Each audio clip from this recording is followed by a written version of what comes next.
Dans cette deuxième vidéo qu'on réservée pour les comparaisons, dédiée aux comparaisons de deux images dans un tableau de variation, je vais montrer un tableau plus complexe, car dans la vidéo précédente, j'ai expliqué que quand vous avez des images sur deux flèches différentes, on ne pouvait pas conclure. Alors après, on ne peut s'appuyer que sur les nombres qui sont donnés quand on a des flèches différentes. Sur une même flèche, on pourra toujours comparer. Donc là, j'ai traité une deuxième vidéo pour montrer des cas où on a des images sur des flèches différentes, où on a la possibilité de comparer. Par exemple, f de 7 et f de 8. Donc on sait que f de 7 et f de 8, ils sont les deux sur la même flèche. Donc on sait que l'image de 8 sera plus élevée que l'image de 7 parce que f est croissante. Ça revient au cas qu'on a vu dans la vidéo précédente. Donc f de 8 est plus grand. Concernant f de 1 et f de 3. Ici, on sait que f de 1, alors f de 1 est par ici. f de 3 est par ici. Alors, pour les raisons que j'ai expliquées tout à l'heure, il faut faire attention, il ne faut pas se dire que comme le point est plus haut, qu'il est au-dessus de celui-là. Parce que tout dépend, les courbes que vous pouvez obtenir sont infinies. Il y aura des cas où ça peut changer. Ce qu'il faut voir, c'est que l'image de 1 est entre 2 et 5. L'image de 3 est entre 5 et 0. Donc là, on n'a pas la possibilité de comparer. Les deux sont plus petits que 5, c'est tout ce qu'on peut dire. Donc là, entre 1 et 3, on a un point d'interrogation, on ne peut pas conclure.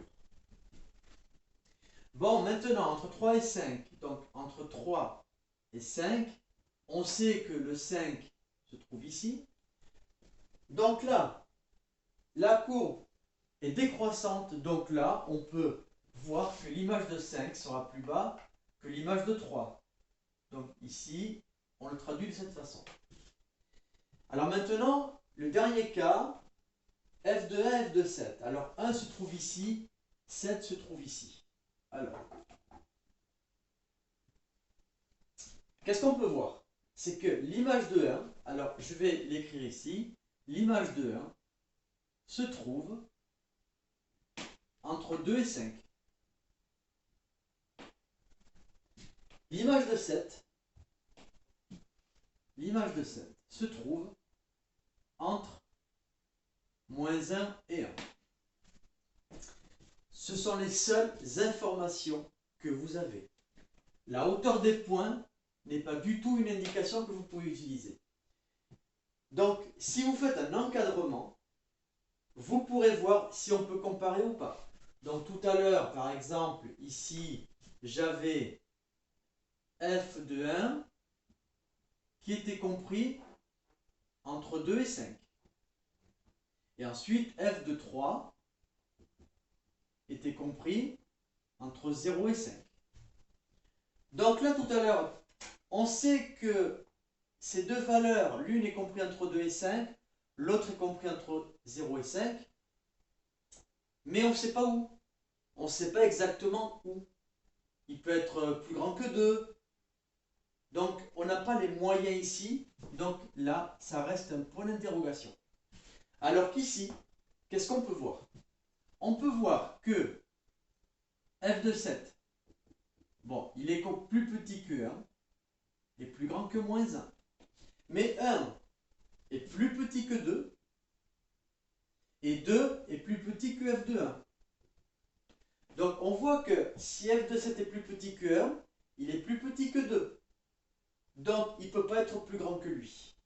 Voilà. Si je fais un petit schéma, donc je trace moins 1, 0, 1, 2, 3. J'aurais dû le faire plus grand, c'est pas grave. Bon, on sait qu'f de 7, il va être quelque part par ici. Donc f de 7, il est là-dedans. Il ne dépasse pas ce trait. f de 1, lui, il est à partir de ce trait. Il se situe par là. Donc f de 1, il est par là.